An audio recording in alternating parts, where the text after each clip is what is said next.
एक समय की बात है। एक छोटे से गांव में सोमवती और उसका पति अपनी छोटी सी पुरानी झोपड़ी में गुजारा करते थे। घर छोटा था, जीवन में कमी भी थी, लेकिन दिल दोनों के बहुत बड़े थे। आप इतने काम में लगे रहते हैं, कम से कम अपनी दवाई समय पर ले लिया करिए। मैं क्या करूं सोमवती, काम न करने पर घर का खर्च कौन उठाएगा।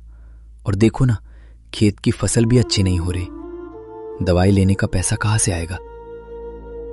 मैं एक काम करती हूँ, धनवती जी के यहाँ घर का काम करने चली जाती हूँ। कम से कम जरूरी खर्च तो वहाँ से निकल ही जाएगा। गांव में धनवती नाम की एक महिला रहती थी। वो जमींदार की पत्नी थी और बहुत घमंडी थी। उसकी बड़ी सी हवेली थी जहाँ सोमवती कभी कभी सफाई करने जाती थी।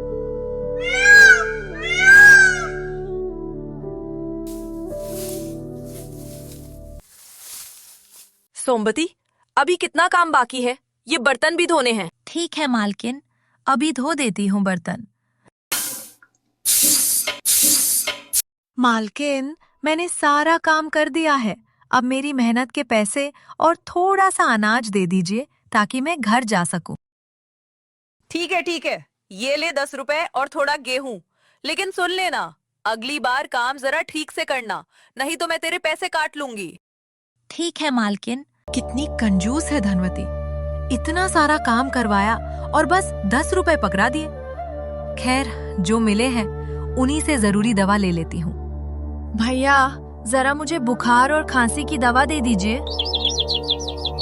ये रही आपकी दवाई, दिन में 2 बार लेनी है, खाना खाने के बाद। सोमवती दवा लेकर अपने घर पहुंच जाती है। एक दिन गांव में मौसम बिल्कुल साफ था। आसमान नीला, हवा शांत, पर अचानक माहौल बदलने लगता है। काले बादल तेजी से उमड़ते हैं और बिना किसी चेतावनी के बहुत तेज बारिश शुरू हो जाती है। लोग अपने अपने घरों की ओर भागते हैं, लेकिन इस माहौल में एक अनजान बुढ़िया, जिसे पहले किसी ने कभी नहीं देखा, गांव में सोमवती के घर की तरफ जाती है। सोमवती और उसका पति शाम का भोजन कर रहे होते हैं। तभी दरवाजे की ओर से किसी बूढ़ी औरत की आवाज सुनाई देती है।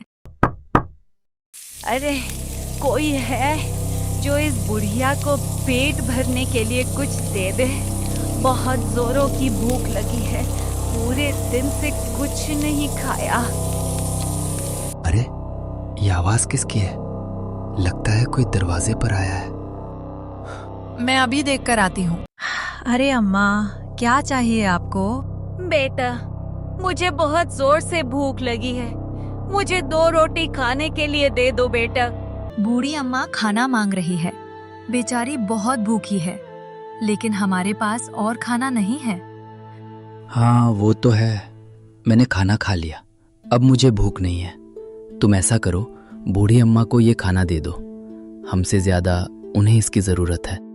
अम्मा माफ कीजिएगा, हमारे पास इतना ही खाना था, आप ये खा लीजिए। सोमवती के ऐसा कहने से अचानक जोर का धुआं उठता है और बूढ़ी अम्मा अपने असली रूप में प्रकट हो जाती है।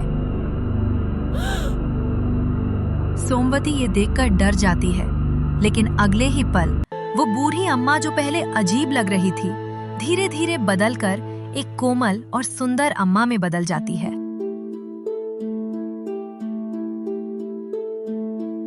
बेटी, तुमने एक भूखे को खाना खिलाकर बहुत बड़ा पुण्य का काम किया है। तुमने अपना खाना मुझे दिया, इसलिए इस नेकी के बदले मैं तुम्हें यह नेकी का बीज दे रही हूँ। इसे अपने बगीचे में लगाना, तुम्हें सुख और समृद्धि मिलेगी। और ऐसा कहने के बाद वह बूढ़ी अम्मा वहाँ से चली जाती है। अगले दिन वही बूढ़ी अम्मा अपने उसी डरावने भेष में धनवती के यहाँ जाती है। अरे, कोई है जो इस बुढ़िया को पेट भरने के लिए कुछ दे दे। बहुत जोरों की भूख लगी है, पूरे दिन से कुछ नहीं कौन खाया। है? कौन मुझे परेशान कर रहा है? यहाँ कोई खारा वारा नहीं है बुढ़िया, चल जा यहाँ से। बेटी, देखना, एक दिन तुम बहुत पछताओगी, तब ये बूढ़ी अम्मा दोबारा नहीं आएगी। ये कहकर बूढ़ी अम्मा वहाँ से चली जाती है। अगले दिन सोमवती और उसका पति अपने घर के पास पड़ी खाली जमीन की खुदाई करते हैं और सोमवती वहां नेकी का बीज लगा देती है। समय बीतता है और धीरे धीरे वो जादुई बीज वाला पेड़ बढ़ता जाता है। एक दिन उसमें बहुत सारे अनोखे और बड़े बड़े फल लगने लगते हैं। देखो ना, इस पेड़ में कितने सारे फल लग गए हैं। हाँ सोमवती, और ये फल तो बहुत ही मीठे हैं। इतने तो हम खा भी नहीं पाएंगे। हाँ वो तो है। मैं ऐसा करता हूँ, कुछ फल बेचने शुरू कर देता हूँ और जो पैसे आएंगे उनसे मैं अनाज भी ले आऊंगा। ताजे मीठे फल ले लो, अनोखे मीठे फल। ताजे मीठे फल ले लो, अनोखे मीठे फल। अरे ये फल तो बहुत अनोखे लग रहे हैं, जरा मुझे देना। हाँ जरूर, ये लीजिए। अरे वाह, ये तो बहुत मीठा है। ऐसा करो, मुझे और दे दो। हाँ जरूर। धीरे धीरे बहुत से लोग वो अनोखा फल खरीदने आने लगते हैं और शाम होते होते उसके सारे फल बिक जाते हैं। वो खुशी खुशी घर लौट जाता है। धीरे धीरे फलों की बिक्री से सोमवती और उसके पति की हालत सुधरने लगी और उनका घर गृहस्थ जीवन तरक्की की राह पर चल पड़ा। एक दिन धनवती सोमवती के यहाँ आती है और कहती है, अरे सोमवती, क्या बात है? सुना है तुम्हारे उन अनोखे मीठे फलों की वजह से बड़ी तरक्की हो रही है तुम्हारी, हाँ? क्या राज है इसका? मुझे भी बताना जरा। बताती हूँ। एक दिन बारिश की रात थी। एक डरावनी दिखने वाली बूढ़ी औरत मेरे यहाँ खाने मांगने आई। हमारे पास ज्यादा खाना नहीं था। जो हम खा रहे थे वही उसे दे दिया, क्योंकि वो बहुत दुखी और बहुत भूखी थी। खाना देने के बाद वो अचानक अपने असली, सुंदर और कोमल रूप में आ गई और उसने मुझे एक नेकी का बीज दिया और कहा कि इसे लगाने से हमें सुख, समृद्धि और तरक्की मिलेगी। जैसे ही धनवती ये सुनती है, उसे तुरंत याद आ जाता है कि वही बूढ़ी औरत उसके घर भी आई थी और उसने उसे डांट कर भगा दिया था।